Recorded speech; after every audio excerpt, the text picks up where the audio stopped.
ये बिरहा के सुनिया लोग बड़ा प्रयास करके कबो कबो लिखे वाले का कलम बढ़िया बात लिख देले। लिखने वाला अगर 1 किलोमीटर लिखा, गाने वाला अगर 1 किलोमीटर प्लस 10 मीटर कर दिया उसको, तो गाना सवाब पे चला जाता है। सबका योगदान होता है, बजाने वालों का, गाने वालों का, सुनने वालों का। ये तीनों का सामंजस्य बैठ गया तो गीत अपने आप क्लिक कर गई। एक बिरहा आप लोगों के सुनाओ तनी मत जन कि पुराण सभा, रामायण सभा, महाभारत सभा। हमारे बिरहा में 4 गो सवाल बा। आए चारों में हम चाहत के जब पढ़ल लिखल लोग बा, ये कोनो ऐसा सवाल ना रही जो बाबा आदम के जमाना कर रही। चारों में एको का लागी आप लोगों के कि समझ में आई, या पढ़े लिखे लोग बैठे हैं। अब थोड़ा सा ये समाज देख के, ये लोगों को देख करके मेरा मिजाज दूसरा था, लेकिन अब हम दूसरा गा रहे हैं।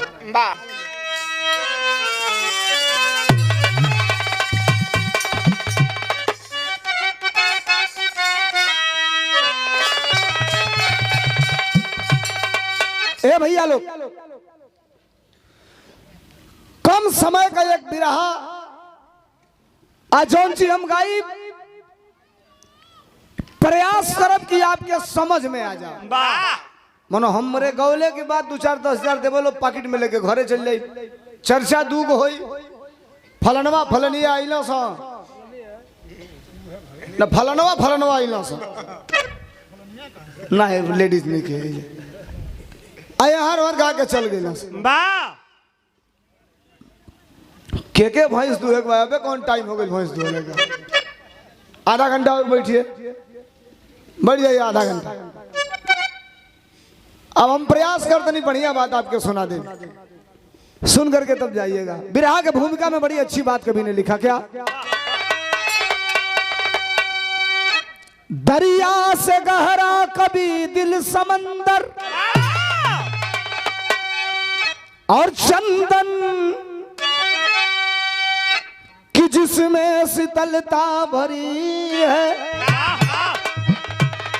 ज्वालामुखी बंद जिसके हृदय में, अरे कविता कि जिसके दिलों में परी है,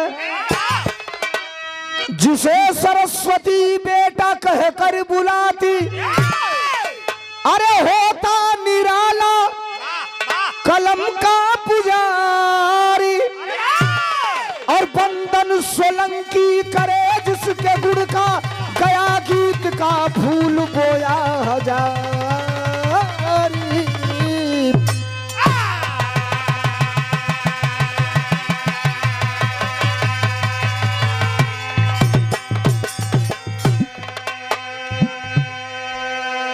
बंदन सोलंकी करे जिसके गुण का गया गीत का फूल बोया हजारी।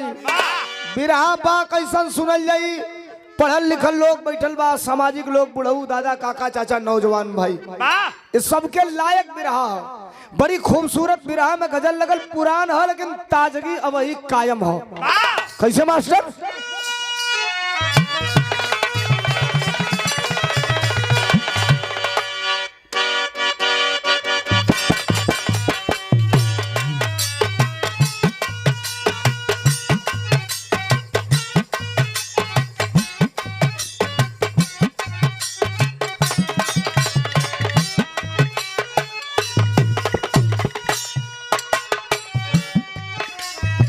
कौनो नया गजल करी साथे ना टिकी।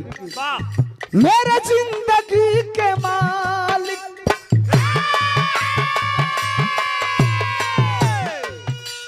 मेरे जिंदगी के मालिक, मेरे दिल पे हाथ रख दे,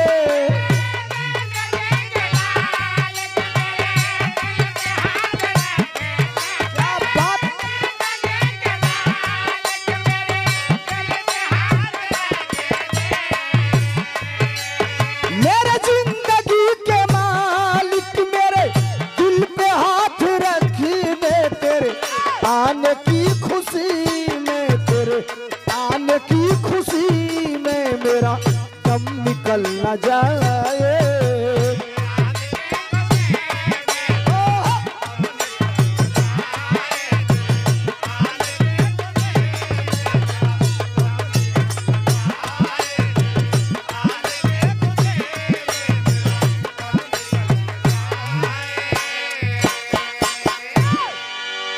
अब आप लोगों से वादा कैले हैं अगर बैठौले हैं तो गारंटी देते हैं कि बढ़िया बात जरूर हुई, आपके बीच में सात्विक बात हुई।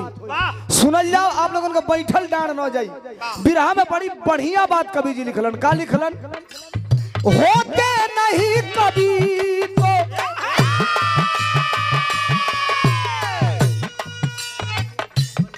रामायण यादव बनखरी की ऐतिहासिक धरती से भैया की तरफ से 200 रुपयों का पुरस्कार।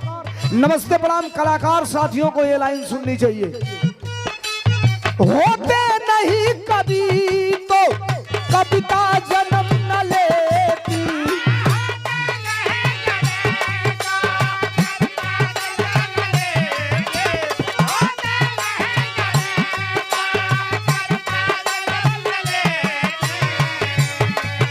अरे होते नहीं कभी तो कविता जन्म न लेती, संगीत का सितारा संगीत का सितारा यार बजता नहीं जहां में।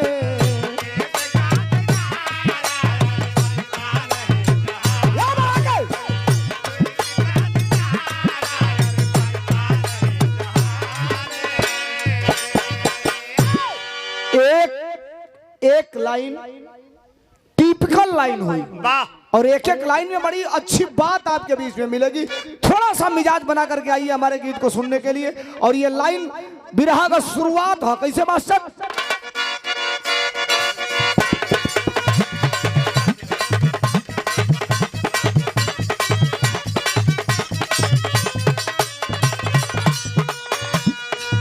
ये सुनिए लिखने वाले की कारीगरी। दौर सबका आता है, मैंने पहले ही कहा।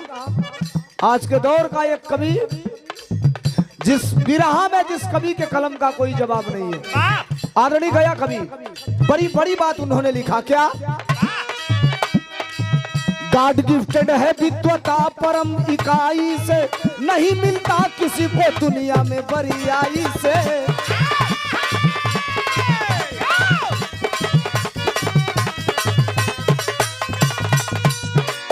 कलम की धार समंदर को चीर देती है, वक्त के खौफ से बेखौफ होके लेती है।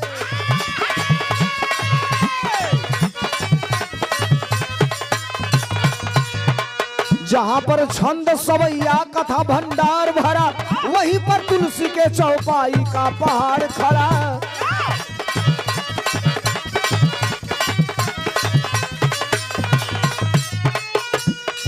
मानस पटल पर जब नाम चरित छाया है,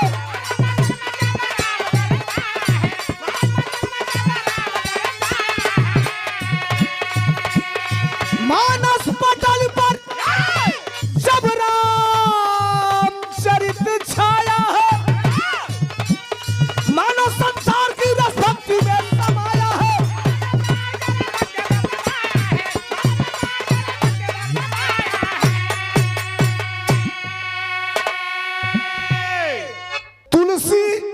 नाम का एक आदमी, सुनल जाओ, बियाह हो गई।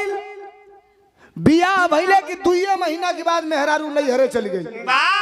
हम का गावे जाता नहीं तनी समझिया लोग, आज के नौजवान लोग, यूथ लोग, ए भी सुनो सुना भी राम गावे का जाता नहीं।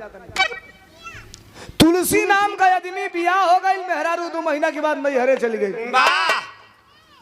रात का 10 बजे तुलसी खाना खा के सुतल रहला, मेहरारू का नशा पे धलस।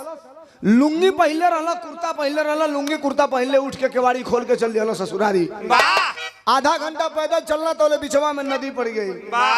तो नदी कोनो पहला बेर ना पड़ल, जब जब ससुरारी गई रहना तब तब पड़ल रहे। लेकिन अंतर इतने रहे, पहले दीने का जा तो मलाह रहे, नाई रहे ए पार से ओ पार, आयावत दीने का तो मलाह रहे, नाई रहे ओ पार से ए पार।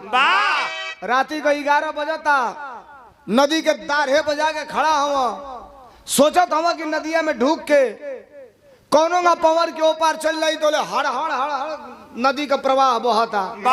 बहुत पौरे के जानत नहीं, करेजा कांप जाता, पीछे आ जाता ना।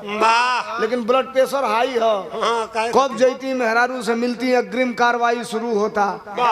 यही उधेड़ बूंद में फिर एक कदम आगे बढ़ाओ, फिर पीछे हो जा, तौले को मुर्दा लाश बहत जात रहे।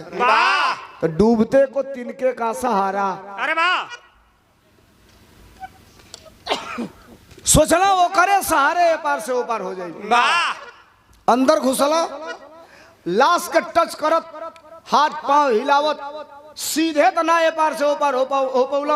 आधा किलोमीटर जात जाते पार से हर हर हो दाढ़े के किनारे लगल, ओ बगल गई ना, लुंगी भीज गई है, कुर्ता भीज गई है, खोल के ओके गरला, झटकार के पहनला, चल गया ससुरारी। आधा घंटा लागल, मेन गेट बंद है दुआरी पर का।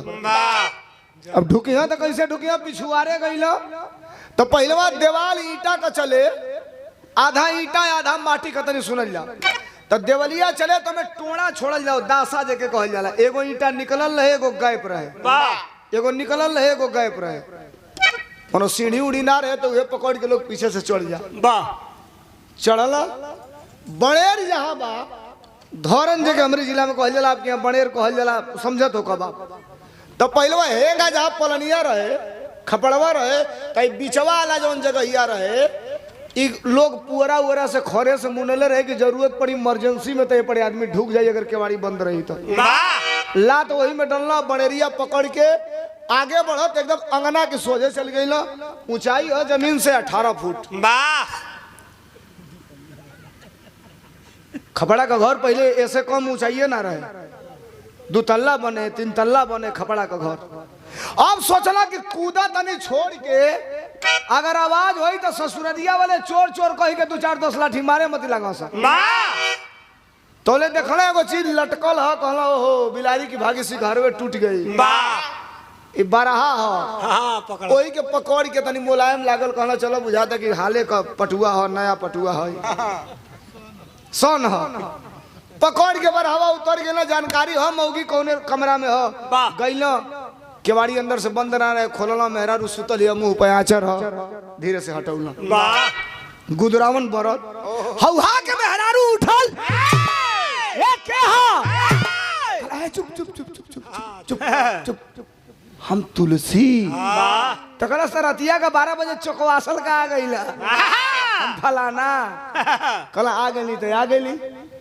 कलस हो अइला कौने पड़े, गेटवा तो बंद है, आ तो पिछुआरे से अइली तो कलस तो कूदला है तो आवाज काहे ना भइल। कल कहा कूदली, और बरहिया पकड़ के सरक गईली। कलस घर हमार कहीं रही बरही लौकबे ना करला, तुहरा के रतिया के कहा से बरही लौक गई। कहला बा तोले मेहरारू उठल, ढेबरी जरौलस। ढेबरी माने मुझे तनी समझ, मुझे तनी समझ ना ढेबरी माने। अब हमारी लड़का से पूछल ले तो ना बताई ढेबरी माने का होला, खत्म हो गई। लब मोमबत्ती चलता, का चलता मोमबत्ती। आज के युग को भाई बात बताओ। पहले प्यार से लोग अपनी महतारी का कहे माई रे, अब बदल गए, समय बदलल, दास गई का कहता हूँ मॉम। पहले लोग प्यार से कहे बाबूजी, अब का लड़का कहता हूँ डैड। वही में कई बार कही देता हूँ डेड, डेड माने खत्म। जा अब जाता रहा तो ढेबरी जरौलस, इनके लेके गए, कहला चलो देखी रसरिया कहाँ बा। लेके गए तो जब लटकल रहे, जब उजियार देखलस तो तनी से सिकुड़ल चालू भइल, आ सिकुड़ा देंगे सीधा बेले के बार कहला फोई दे करिया नाग। आ जब फोई दे कैलस तो तुलसी पिछवा मौगी की खड़ा रहला, कहला जाए तो भैया उतरत का ना फोई दे कैला ना तो ससुरारी आयल सध गेल रही थमा। मेहरारू देखला सारे इधर सांप पकड़ के उतर गेला, ताना मरलस, कहलस खबरदार, जितना रिस्क हमसे मिले खातिर उठौला, अगर वो तना रिस्क भगवान के भक्ति में उठा ले रहता तो तोहरे जिंदगी का तारन तार हो गई। लागल करेजा में चोट, लाठी गड़ासी भाला बंदूक का चोट, दवाई मरहम पट्टी होई ठीक हो जाई। बात का चोट करेजा में लग जाई तो दुनिया में कोनो डॉक्टर नहीं जो नौकर दवाई दे दे। लागल बात का चोट, कहला तो हम 10 गो मर्दे में का मर्द है, ताकब ना तोरे हो। चल लिया जंगल में जाके तपस्या करना, गुरु का ज्ञान मिलल, आ तपस्या करत करत जेके गांव को लोग तुलसिया कहे, तुलसी कहे तपस्या करत करत उहे तुलसी तुलसी कृत रामचरित मानस का रचना कर दिया। अब तुलसी तुलसी दास हो गई ना, पूरा दुनिया में तुलसी दास हो गई ना, विश्वविख्यात हो गई ना। हमार कवि जी कहला केकर भाग्य कब पलट जाई केहू ना जानेला। तरज भी राह में लागल कैसे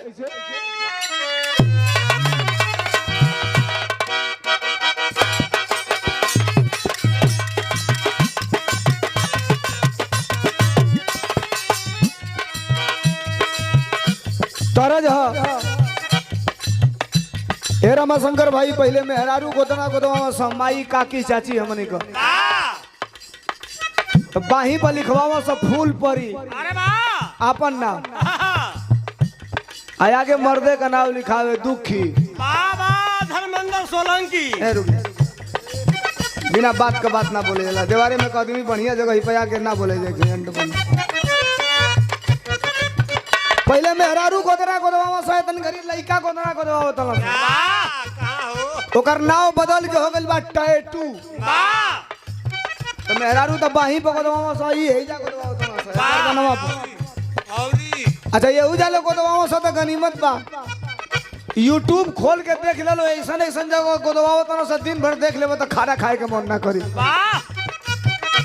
एगो मेहरारू गोदना गोदवा रहे गोदना गोदे वाली पूछलस कि कुछ लिखाई तो कहलस लिखाई कहलस का लिखाई तो कहलस इहे लिख चूड़ियों पर नाम अरे चूड़ियों पर नाम हमारा सड़ियों पर नाम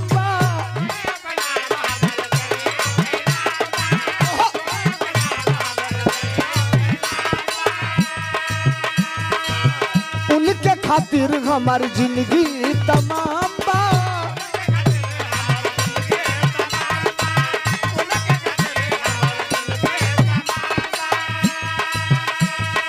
अरे चूड़ियों पर नाम हमारा सड़ियों पर नाम बा उनके खातिर हमारी जिंदगी तमाम बा। सरधा पूरा दा मोरे मनवा के ए हो सरधा पूरा दा मोरे मनवा के गोदा गोदा खाली गोदा खाली भाई गोदा नवा के गोदा गोदा खाली भाई गोदा नवा के गोरे हथवा पर नाम सजनवा गोरे हथवा पर नाम सजनवा के गोरे हथवा पर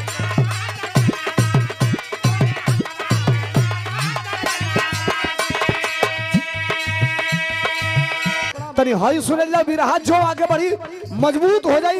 हम वादा कैले हैं कि विराह में 4 गो सवाल है हम चाहब कि चारों में से 1 को सवाल का जवाब आप लोग दे दिया लोग। कवि जी लिखलन कोई नहीं जानेला अरे कोई नहीं जाने कब उदय होई भाग्य हो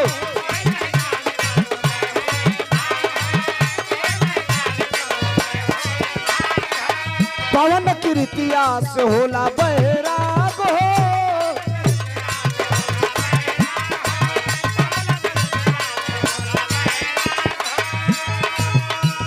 अरे नाम जग में बनेला करमवा से हो नाम जग में बनेला करमवा से नाम तुलसी का ओ नाम तुलसी का जुड़ल रचनवा से ख्याति पा गईले मानस रचनवा से ख्याति पा गईले।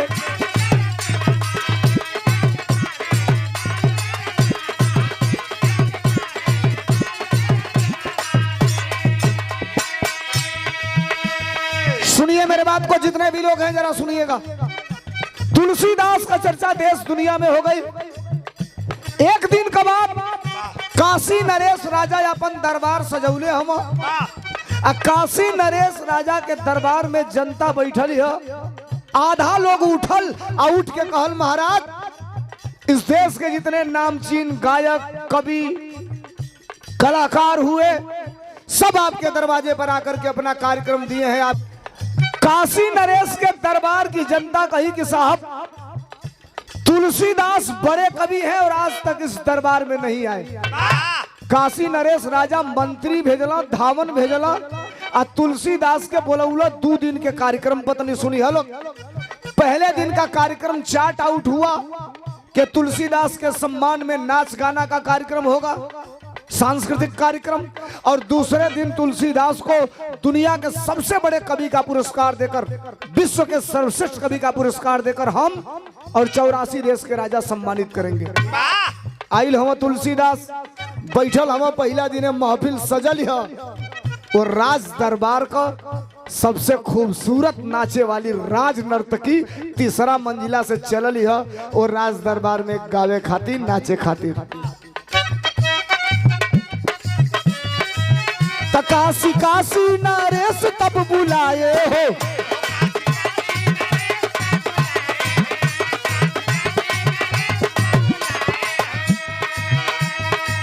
जलसा स्वागत में उनके कराए हो।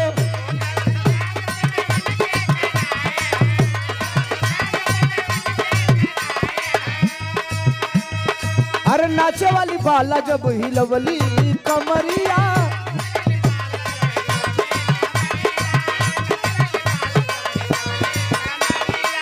गिर गई कवि जी के दिल पर बिजुरिया।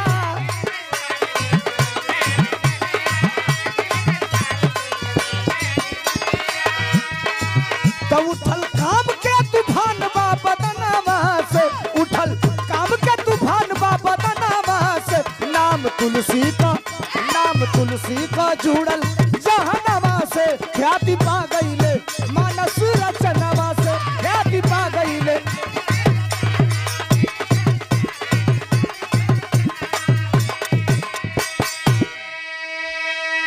समझ लें, राज दरबार की सबसे सुंदर नर्तकी तीसरे मंजिले से तुलसीदास के स्वागत में उतरती है गाना गाने के लिए, नाचने के लिए। 1 मंजिला उतर गई, कई गिरोह नाच गाना होता, 2 मंजिला उतर गई। तीसरे मंजिले से जब उतर रही है, पाँव में घुंघरू बधा है, 1 सीढ़ी उतरल, पाँव का घुंघरू कैल छम छम छम छम, 4 सीढ़ी उतरल।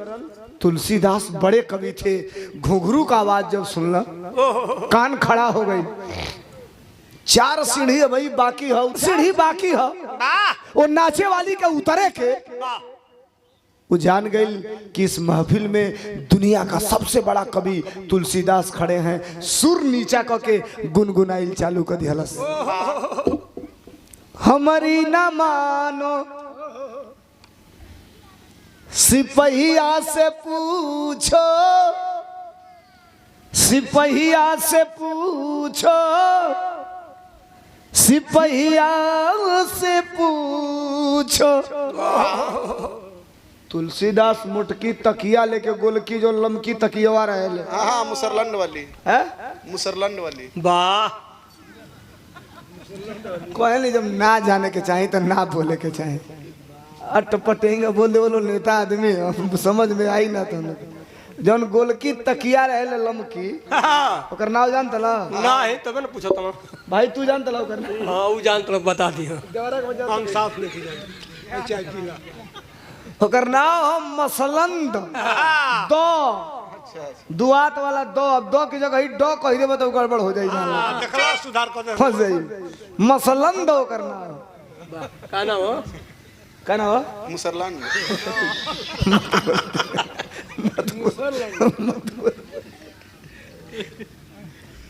मैं धर्म मर्द दिमाग खराब कर दी। वह गोलकी तकिया लेके करियाई के लगे टेक लगा के कवि जी बैठल हम, जब इतनी गौलस कवि जी लेके तकिए में खड़ा हो गई। आजा हो रानी, कवि जी कह खासे साड़ू वालो कवि जी इहो लो रहे। कवि जी देखा था लड़की नाचे वाली उतरल, आके जब कवि जी के देखलस खलबली मचल है पूरा दरबार में। दरबार का सबसे सुंदर नर्तकी रहे। जो कवि जी के देखलस कि कवि जी इतना इनका टेम्परेचर ऊपर नीचे होता तो ले का सुर बढ़ गई, स्केल बढ़ गई गावे वाली का। इन्हीं लोगों ने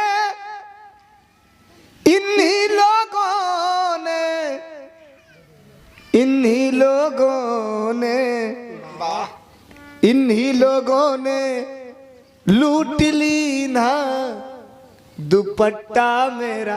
वाह हो दुपट्टा मेरा, वाह हाँ दुपट्टा मेरा।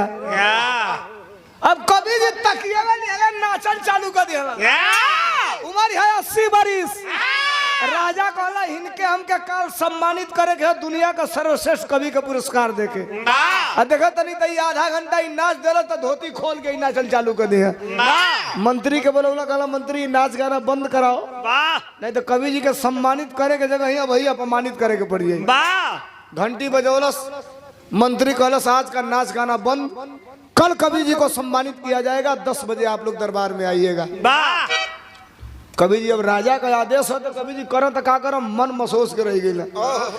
राजा मंत्री से कहना कवि जी को ले जाइए, भोजन कराइए, सुलाइए, सवेरे 5 बजे जगा के स्नान ध्यान कराइए, 10 बजे दरबार में हाजिर कर दीजिएगा। बिरहा मेरा अपने चरम सीमा पे चल रहा है, सुनिएगा। वाह मंत्री लेके गए राजभवन का, राज दरबार का दूसरे नंबर के कोठरी में कवि जी का बिस्तर लगल हो, एगो दरवान हो, कवि जी को बिस्तर पर भोजन करा के सुता दिहल गई। वाह कवि जी के निदिये नहीं खेवत, भिनसारा 5 बजे जाके क्यों ही होता नहीं कि जब हे बगल करवट करता ना तो ले उनके दिमाग में गूंजा था हमारी ना मानो सिपहिया से पूछो। वाह एक बेर बगल एक बेर वो बगल, उठ के बाहर जाए वाला हम दरबान भाला ले ले खड़ा है, कहला से कवि जी आउट गोइंग बंद है इसमें से, 5 बजे से पहले कोई जा नहीं सकता। वाह कहला मैं कवि हूँ, सुबह मेरा सम्मान होगा, नया कविता पढ़ना है, नहीं लिखूंगा तो बेइज्जती हो जाएगी। वाह तो कलश बिस्तरवा पर बैठ के लिख लो, कल ते ना जनबे, गावे वाला को लिखे वाला का दिमाग एक जगह बैठल रहला तो ना एकाग्र होला, घूमत रहे फील्डवा में तो 2-4 लाइन तैयार कर ले। अब दरबान की हैसियत कहाँ है कि राज दरबार के अतिथि को रोक ले।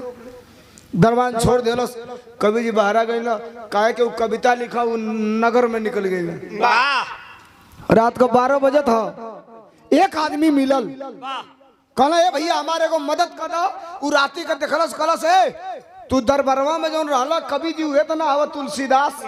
तो हाँ तो कहला का कहल चाहत हो, कहला बच्चा हो जो लड़कियां नाचत रही है ओकर घर क्या रहा तनी हमके बता देते। लड़कवा कहला से मर्दवा उम्र तार 80 बरिस हो गई है, एको फेस करंटो तो लगे ना आई, राती के 12 बजे वो नाचे वाले लड़की के घर पूछा था, कहला तू ना पूछ पाई हमके घर बतावा। लड़का बाई पकड़ के लिया गल, घर दिखा दिया, वो चल गई, लगना केवाड़ी पीटे मुक्का मुक्का मार के, नाचे वाली जागल है, केवाड़ी खोलस, देखती है मेरे दरवाजे पर दुनिया का सबसे बड़ा कवि तुलसीदास खड़ा है। कलश प्रभु आना कैसे हुआ, तरज भी रहा में लागल, कैसे मास्टर?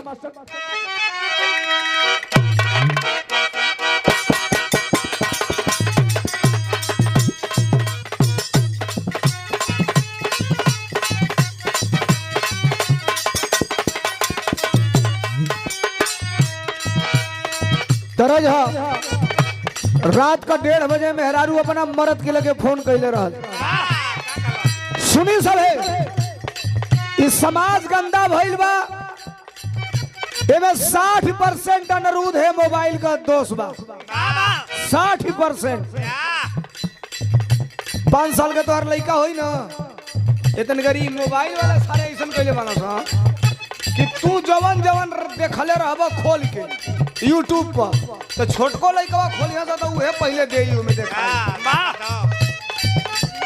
मर्द मेहराज दूसर चीज देखले बाराती का लड़का पा जाता ना से तो वो देखल चालू कर देता, काटत नहीं घस के भगावत नहीं घस, वो देखत ना सकी कौने का होता कौने का करत।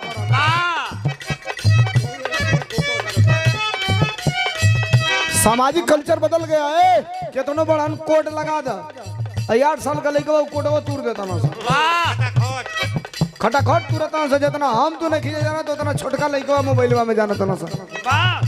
रात का 1:30 बजे मेहरारू अपना मर्दे के लगे फोन करके कहले रहल, का कहलस? गईला जब से बाहर आया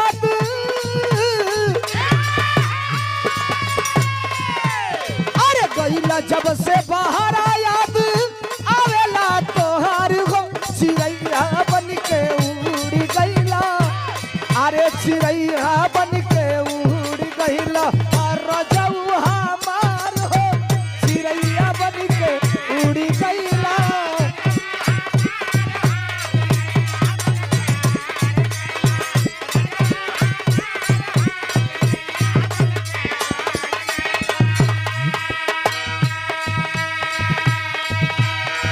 नाचे वाली कहलस किए महाराज कवि जी रात का 12 बजे हमारी दुआरी पे कहा आ गए तो ले कवि जी तड़ाके दे हाथ जोड़ लेला वो कहलस ए गड़हा में काहे गिरावत ला काहे गड़हा में गिरावत ला तू दुनिया का बड़हन कवि तोप दे भैया हो गया बाद में भी बनी है तू दुनिया का सबसे बड़हन कवि हम तो से पूछा था नहीं काहे अइला तो तू हाथ जोड़ा तला कहला सुन हम आइल काहे हैं दिल का दीवाना आई अरे दिल का दीवाना आई तोहरे दुआर हो कोयलिया बन के काढ़ी लिहलू अरे कोयलिया बन के काढ़ी लिहलू आई दिलवा हमार हो कोयलिया बन के काढ़ी लिहलू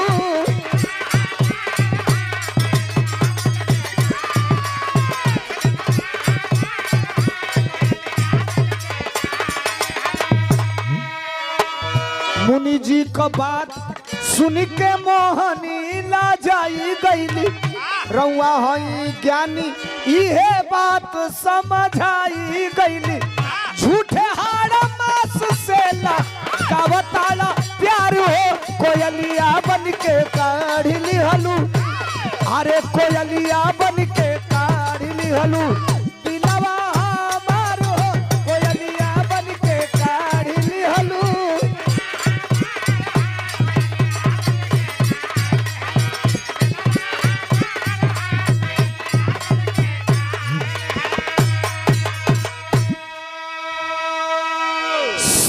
% कहानी खत्म है थोड़ा सा आ जाइए असल पॉइंट पे रात को 12 बज रहा है नाचने वाली अपना दरवाजा खोली दुनिया का महान कवि तुलसीदास दरवाजे पे खड़े हैं उसने पूछ दिया है सुरती धीरे से ठोका यार बजाओ तो लोग ज्यादा पूरा इलाका भर जानी है के दरवाजे पर आप खड़े हैं आपके रात को 12 बजे आने का कारण क्या है कौन सीधा सीधा बता रहा हूं बिल्कुल फ्लैट बिना घोरियोले बिना कुछ भूमिका बनौले सीधा जानल चाहतले तो हम तो से बताओ तनी हमको तुमसे मोहब्बत हो गया है कल सुना पीछे हटल कल हमार उम्र 18 बरिस तुहार उम्र 80 बरिस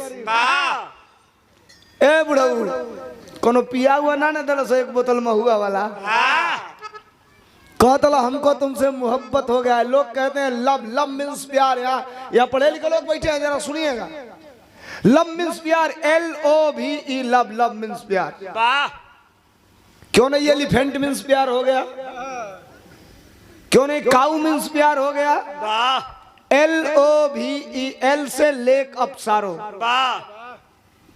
O से ओशन ऑफ टीयर्स B से वैली ऑफ डेथ E से एंड ऑफ लाइफ लेक अप्सारो पहाड़ इतना कष्ट ओशन ऑफ टीयर्स समुद्र इतना आंसू वैली ऑफ डेथ जिंदगी और मौत से टकराना एंड ऑफ लाइफ जीवन की समाप्ति ये लैला मजनू में रहे हीर रांझा में रहे हुस्न हाजिर है मोहब्बत की सजा पाने को कोई पत्थर से ना मारे मेरे दीवाने को इसी फरहाद में रहे इतनी गरीब मोबाइले पर सारे दिन भर में 78 बेर प्यार कर देना नौका लइकवा फेसबुक अपने चलाओ तो सा DP लगा देता सा लड़की का आज तक लोग बुझिए नहीं के पावत मैसेंजर पर दनादन मैसेज आई ना मरियादपुर में बड़ा बढ़िया को चाट खियावेला वही जब भेंट होई तो वो आ जाता उन्हीं से ही हो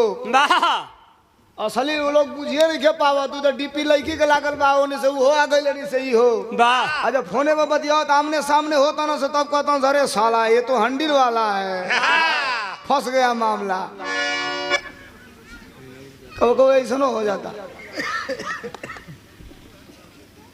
कभी जी से गालस कभी जी ना दुनिया के बड़े कवि आप हैं हो सकता है रात को मदिरा का सेवन आपने कर लिया है दिमाग से जब उतरेगा मदिरा तो इतने बड़े कवि का दुनिया का सम्मान करती है देश सम्मान करता है विश्व सम्मान करता है आप आ गए मेरे दरवाजे पर नरक में केवाड़ी भड़ाक दे बंद कैलस जो बंद कैलस पहलवा देखा था बोलो बड़हन घर को बड़हन दुआर चौकट इतना मोट रहत रहल पहिवा खुआ को पूरा गदाइल रहत रहल अब मोट रही तो गदाई ले यार, बिना मतलब की बात बतिया रहे हो तुम।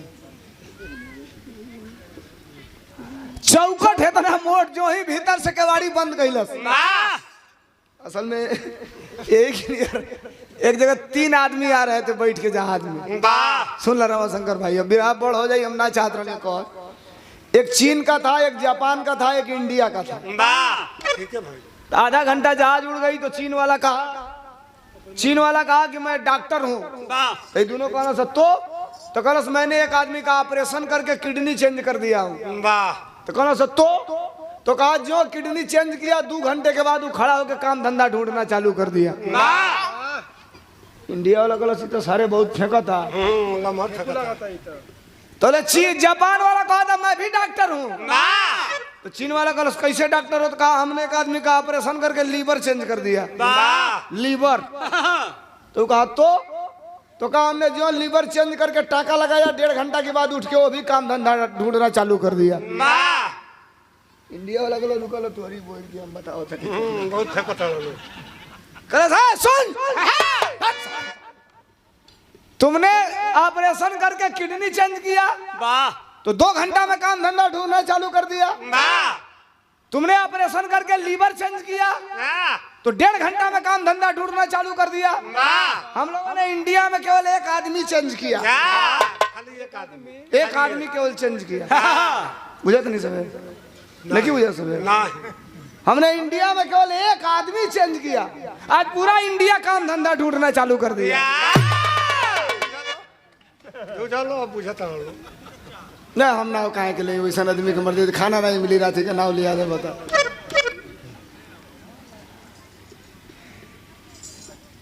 कभी जी सकाला से कभी जी हमार उम्र 18 वर्ष तुम्हार 80 वर्ष मोहब्बत ना हो सके। दरवाजा बंद कैलस भड़ाक दे आ जो बंद कैलस तोले अपनी मूड़ी उठाला वही चौकट पे भड़ाक दे वही पर पटकला आवाज भइल त केवाड़ी खोललस देखतिया लीलार उलार फूट गइल बिना सुना फूटल ये भर मुहे खूने खून कलस ई का हम तो तेरे आशिक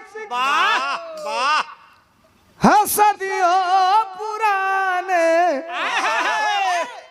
चाहे तू माने चाहे ना माने।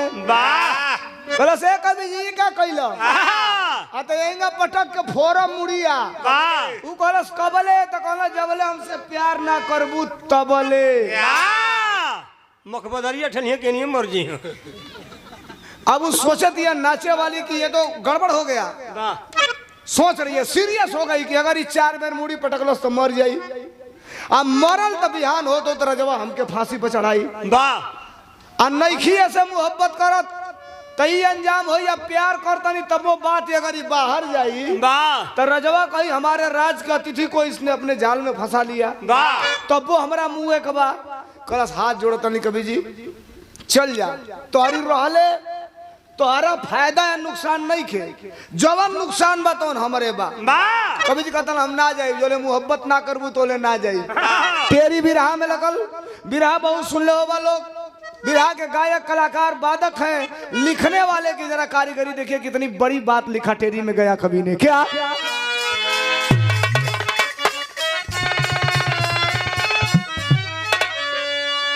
कवि जी लिखला मुनि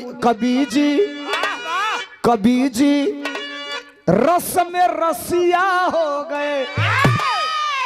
कबीर जी रस में रसिया हो गए। अरे बेटा सरस्वती का हुआ काम के बस में। बेटा सरस्वती का हुआ काम के बस में। कबीर जी रस में रसिया हो गए। कबीर जी लिखना कि साधुता से संत बड़ा कामिनी से कंत बड़ा ज्ञान का मयंक बड़ा सूर्य के प्रकाश से। काम रूपी नीर जले साधना का तीर जले पंडित प्रवीण जले भोग यो विलास से। अब बाला समझाए रही दामन छुड़ाए रही लाज ले लजाए रही कविता के तात से। अब माने ना बात कभी धरन चले हाथ कभी अबला डराए रही बावरा के घात से। केवाड़ी जब खोल के देखलस बर मुहे खूने खून। कलश कवि जी मान जा कहलन ना मानब हम मुअब। अब हम तुलसीदास हई ऐसे मतलब नहीं खे। ये कलश की ना मानी तो बाउरे बा। कलश की जुगाड़ कोनो करे पड़ी तो कलश है कवि जी हम तो से मोहब्बत करब लेकिन हमारे को शर्त है। अब बर मुहे खून लगल है। भैया भैया भैया ऐसा ए बाबू ए मत बोला लोग सुना लोग बढ़िया बात बा। एक बाद सवाल हो तनी तुम लोग जवाब दिया लो। कलश कोनो जुगाड़ ना करब तो देखा तही कवि जी गड़बड़ा दी का कहलस पॉपट विराम लगल कैसे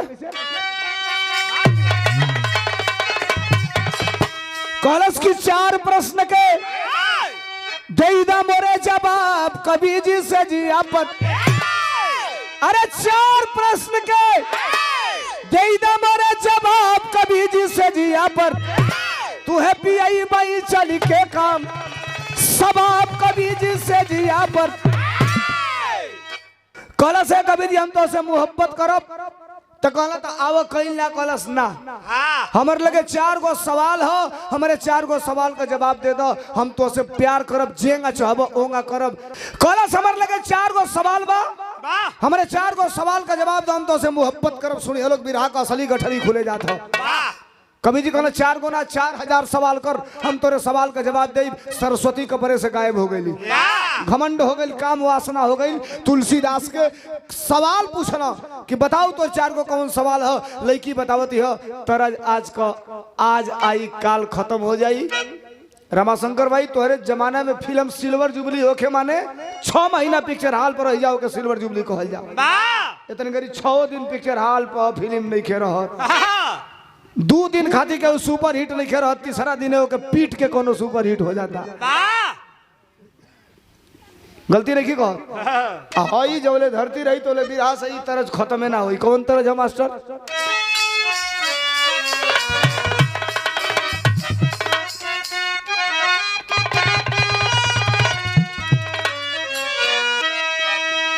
तरज मास्टर बजावत हवन सरंगिया वाले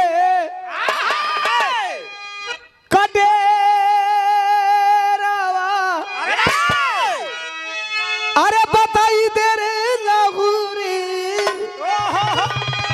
नाना दी ये साधारण होके उस्ताद गोइया तनी सा एक क्रॉस करके गावे हल्का सा एक स्केल बढ़े में कैसे केनिया से लाढोल मजीरा अरे केनिया से आवे तबलाची ताऊ है केनिया से आवे मुरलिया वाला अरे केनिया से आवे मुरलिया वाला बताई दे रे लहूरी नाना दी।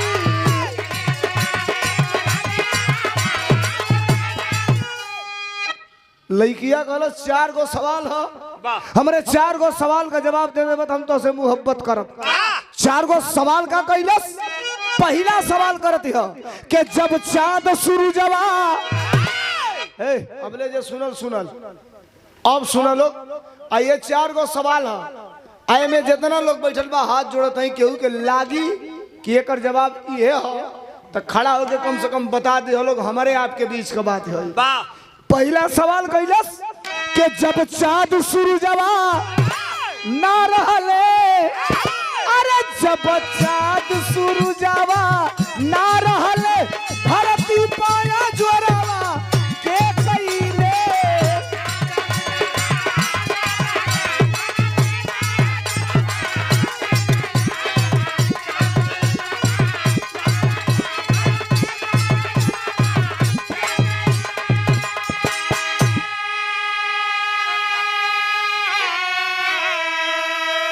पहला सवाल जब चांद सूरजवा ना रहले धरती पर जोरवा के कैले मतलब आसमान में जब चांद और सूरज नहीं थे तो धरती पर उजाला कैसे होता था बताओ ये कवि जी। 5 मिनट बीत गई 7 मिनट बीत गई कॉपी कलम ले ले हवा गोजत हवा खाली गोली पाई गोजाता सरस्वती कपारे से गाए। आसमान में जब चांद सूरज नहीं थे तो धरती पर उजाला कैसे हुआ 5 मिनट बीतल कलश चलन ना बता पौला पहला ना बता पौला है दूसरा बता दे, इहो बता दे, बता तो से मोहब्बत करो। तनी से आशा जगल, पहले तो बुझाइल कि अभी खत्म हो जाई, कल अच्छा दूसरा बता दे, कल उसके बताओ दूसरा सवाल कर, तो दूसरा बताओ का जब चाँद सूरजवा ना रहले, अरे धरती पाया जोरवा के कैले, जब नदिया सगरवा ना रहले, ओ जब नदिया सगरवा ना रहले, बादर काया दरवा के कैले।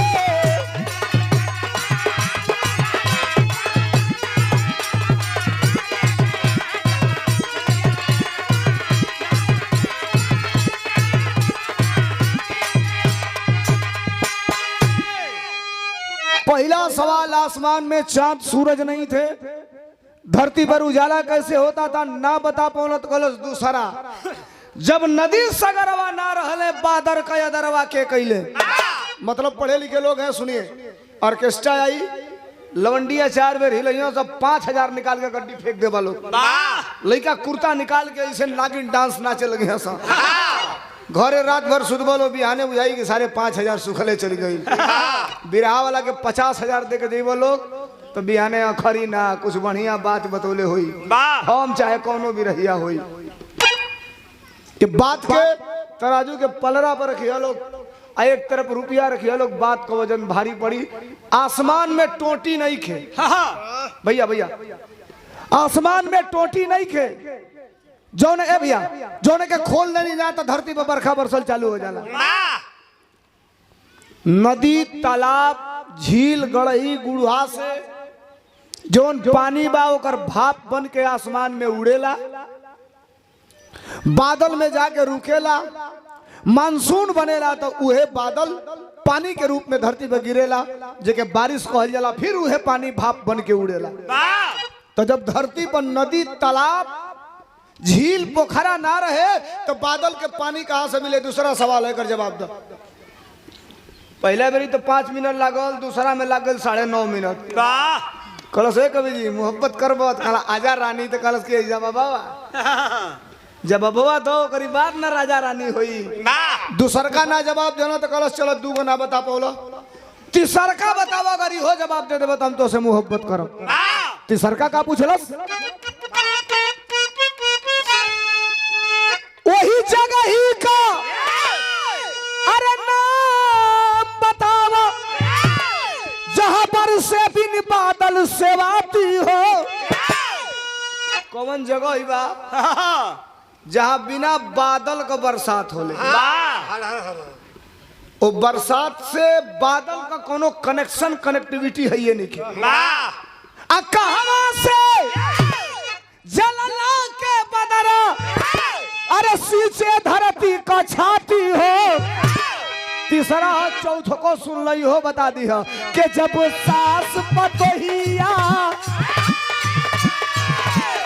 हो, जब सास पतोहिया ना रहली हो, जब सास पतोहिया ना रहली, धरती पर झगड़वा के कइले।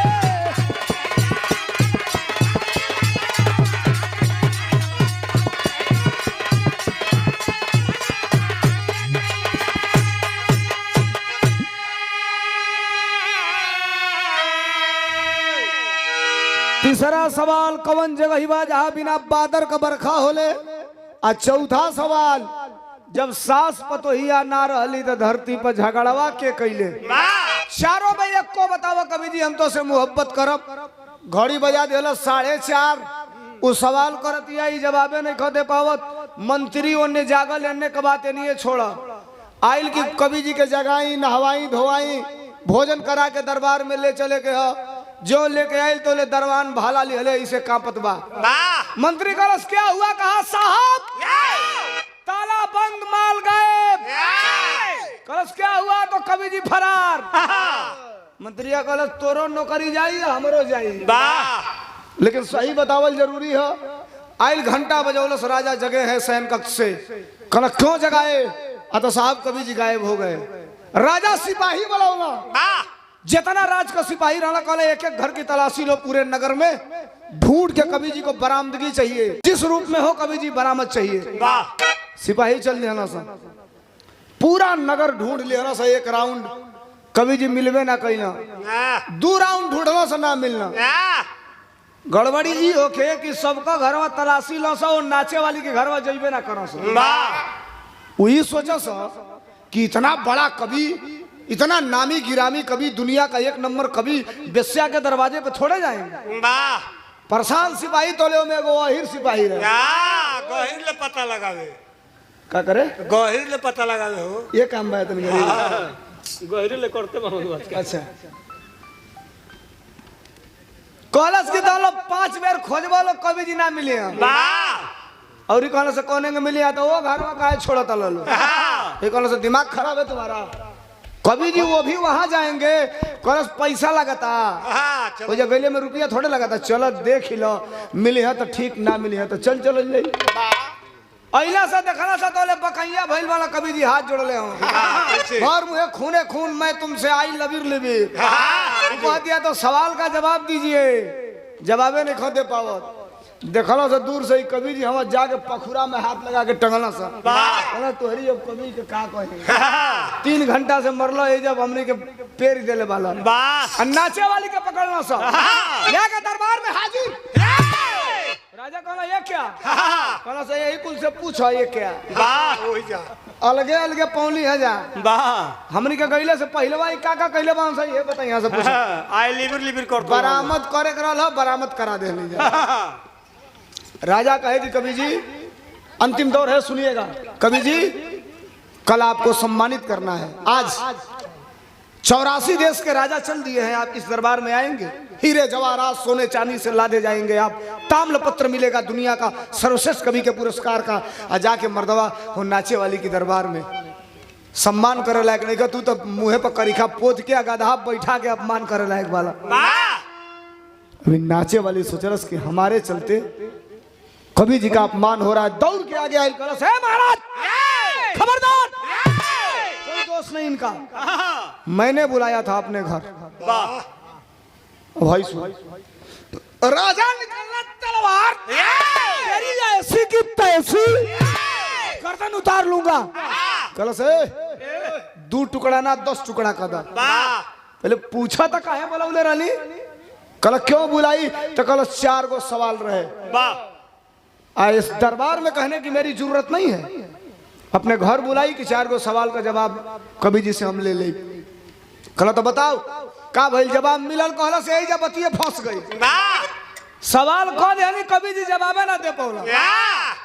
राजा तनी नॉर्मल भइल, कहला महाराज रामचरित मानस रउरा लिख देनी या नाचे वाली के 4 गो सवाल का जवाब ना दे पौली। दरबार एकदम खचाखच भरल, जवाब दीजिए। अब कवि जी के कपारे से इश्क का खुमार, मोहब्बत का खुमार उतर गई है, कुल खत्म है, प्यार प्यार। दरबार सजल है, इतना लोग है, कहला कि दादा इज्जत चल रही, हाथ जोड़ला। सरस्वती के कहला माई आओ ना तो भरल सभा में इज्जत जाई। सरस्वती कपारे पाई ले, जो अली तो चट्टे देखल है साहब, अब जान के करे सवाल के जवाब या ना दियन। ई कहती है भाई पगला का 4 सवाल कहले जवाब दे तो मोहब्बत कैले रहती, कहता को जान के ना दे। राजा कहला क्यों, तो कहला कि ओइजा जवाब देती तो ये जानी तो हम जानती, बस सही जगह का इंतजार करते रहिए, सही समय का सही जगह सही समय हो, एजा जवाब दे तो ई जानी हम जानब, रउरा जानब, 84 देश का राजा जानी लो, हई जितना लोग बैठल बा सब लोग जानी। राजा कहला यो ठीक है कैला, तो जवाब दो। अरे तोर पहला सवाल का रहे, आता जब चाँद सूरजवा ना रहले धरती पे जोरवा के कैले। ए कवि जी जवाब दो। कवि जी जवाब देत हम बिरहा के खड़ी में, का जवाब देला,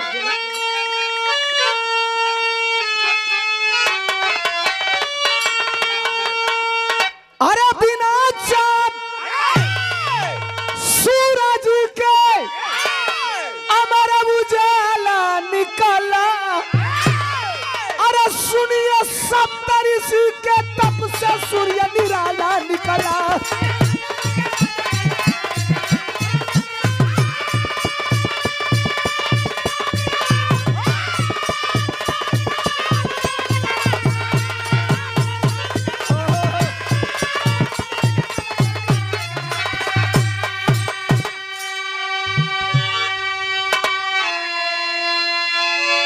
समझिए विरह के अंतिम दौर में है आप। वाह काल्पनिक बात एक भी नहीं करूंगा, गूगल का जमाना है, 1 सेकंड लगेगा, पूछेंगे आपके सामने रिजल्ट आ जाएगा। वाह बिना चांद सूरज के अमर उजाला निकला, और सुनिए सप्तऋषि के तप से सूर्य निराला निकला। आसमान में एक तारा है जिसका नाम है ध्रुव तारा, जानते होंगे आप लोग, पढ़े होंगे।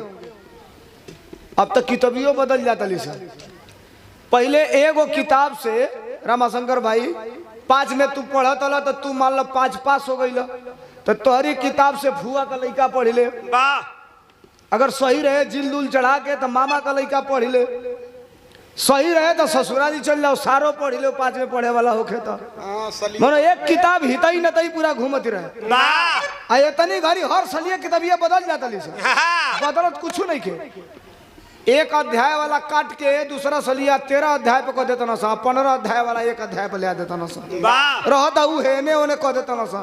आ दाम किताबिन का इतना महंगा भैया, 3 में पढ़े वाला लड़का के बस्ता का वजन जानते नहीं कितना बा?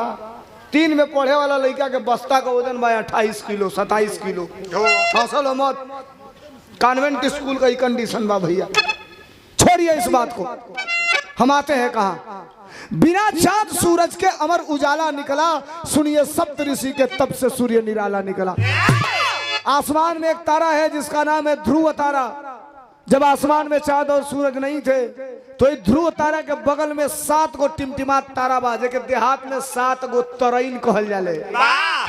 वही 7 सप्तऋषि 7 तरईन, वही 7 तरईन से धरती पर उजाला होके। राजा कहला यस सही है, तो नाचे वाली कहला सही है, तो कहला तो दूसर का पूछ, तो कहला दूसर का जब नदी सगरवा ना रहले तो बादर का अदरवा के कैले। जब तालाब नदी झील नहीं थे तो आसमान को पानी कहाँ से मिलता था? कहला ले जवाब, दूसरा का जवाब दिया का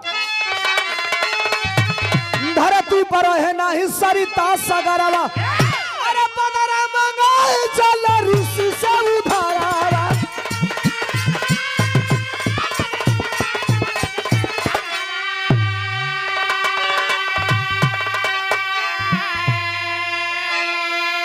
जब धरती पर नदी तालाब झील नहीं था तो ऋषियों के कमंडल से बादल को पानी मिलता था। नो डाउट आप इसमें प्रश्नवाचक चिन्ह लगा सकते हैं और आप कह सकते हैं ऐसा नहीं होगा।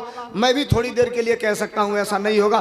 5 घंटे से चिल्ला रहा हूं, इसका मतलब ये थोड़े है जो मैं कह दूंगा वही सही होगा। कोई गारंटी नहीं है कि मैं जो कह रहा हूं वही सही है, लेकिन एक बात मैं आपके बीच में रख रहा हूं। सपोज करिए हनुमान चालीसा में एक चौपाई लिखी गई है, युग सहस्त्र जो जन पर भानु। भानु माने सूर्य। युग सहस्त्र जो जन पर भानु और लिल्यो ताहि मधुर फल जानू। पृथ्वी से सूर्य के दूरी को नासा के वैज्ञानिकों ने नापा तो जितना किलोमीटर आज आ रहा है उतना ही किलोमीटर 1000 वर्ष पहले जब हनुमान चालीसा लिखा गया था तब लिख दिया गया, युग सहस्त्र जो जन पर भानु। ऋषियों के कमंडल से जब धरती पर नदी तालाब नहीं था तो ऋषियों के कमंडल से श्रृंगी मुनि, अगस्त मुनि, ऐसे मुनि हुए जिनके कमंडल से बादल को पानी मिलता था। कलश नो डाउट ये भी जवाब सही, लेकिन तीसरा तनी जवाब दे दिया भगिया मत। तो कवि जी कहला कहाँ भागत नहीं, दूगो दइए देनी कलश तो तीसरा दो। तो तीसरा का रहे कि कौन ऐसा जगह ही बा जहां बना बादल का बरसात होले। अब कवि जी फंस गई, 15 मिनट ले जवाबे नहीं दे पावत।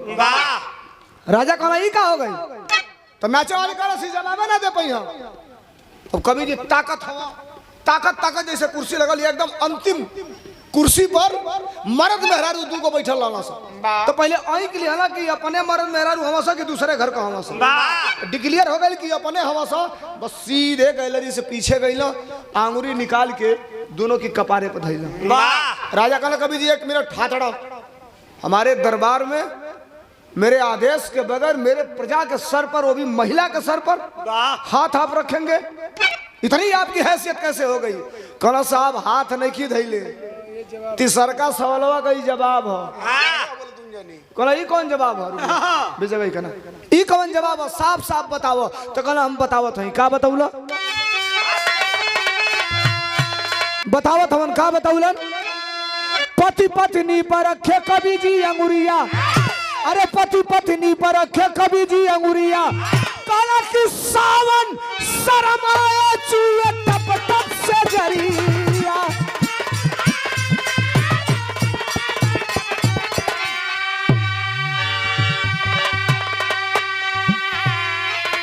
अरे काया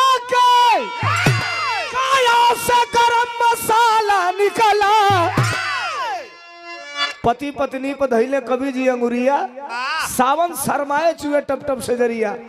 मतलब है कवि जी लड़का बैठे, ए बच्चे ए लड़का 2 मिनट और बस खत्म बा। पति पत्नी पर धैले कवि जी अंगुरिया, सावन शरमाए चूहे टप टप से जरिया।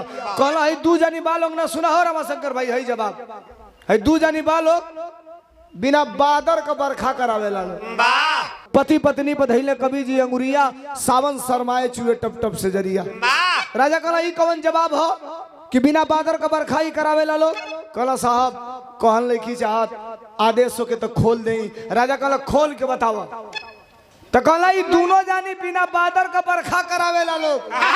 मतलब पति पत्नी जब आपस में संभोग करते हैं ओहू समय बाढ़ आवेला, पानी निकलेला। रामाशंकर भाई बुझ अच्छा बिना मेहरारू वाला लो तो हम लोग वाह वाह, वो बढ़िया में फसल नहीं लोग कहाँ अपने के साथ नहीं रहेला लोग। ये बारे में डुबल बन जाए। पति और पत्नी जब आपस में संभोग करते हैं वाह, उस समय भी आप इसको अन्यथा मत लीजिए, उस समय भी बाढ़ आती है, उस समय भी पानी निकलती है, कि कोनो बादर का या बदरी का जरूरत ना पड़े। वाह कितनो मेड़ बनबो बा। कहना चलो तीसर का जवाब दे दिया। चौथका जब सास पतोहिया ना रहली, धरती पर झगड़वा के कैले, तो कहला 3 गो बता देनी, तो चौथा तो चुटकी बजाई बताई। चौथा का बताऊला, धरती पर रहली ना सास या बहुरिया, अरे ज्ञानी अज्ञानी कैले आपस में झगड़िया।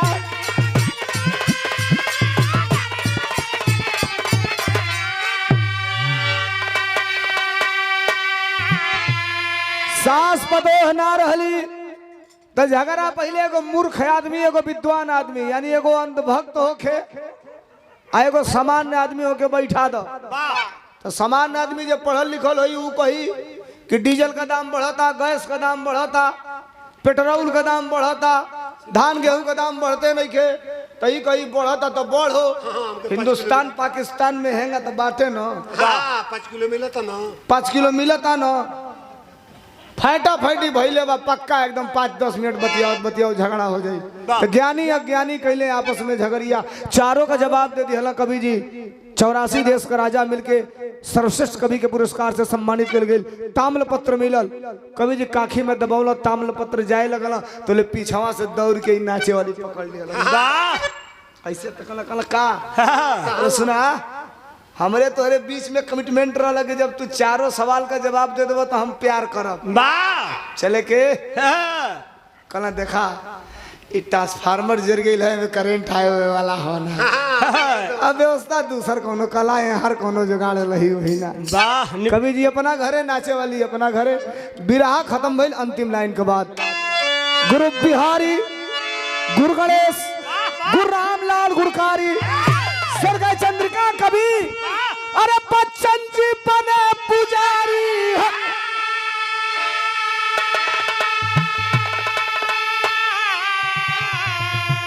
और ये कह के बंद कर रहा हूं, 10 अक्टूबर का मनहूस दिन जब हमसे आपसे धरती पुत्र माननीय मुलायम सिंह यादव को प्रकृति ने छीन लिया था। लोग कहते हैं नेताजी नहीं है, नेताजी के नहीं रहने के बाद, मुलायम सिंह जी के नहीं रहने के बाद हमने एक गीत गाया था। तू लो बंद करा लो, हम वही गा दे।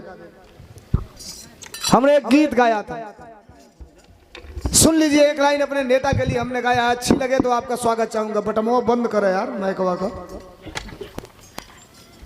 आज भी जिंदा है नेताजी,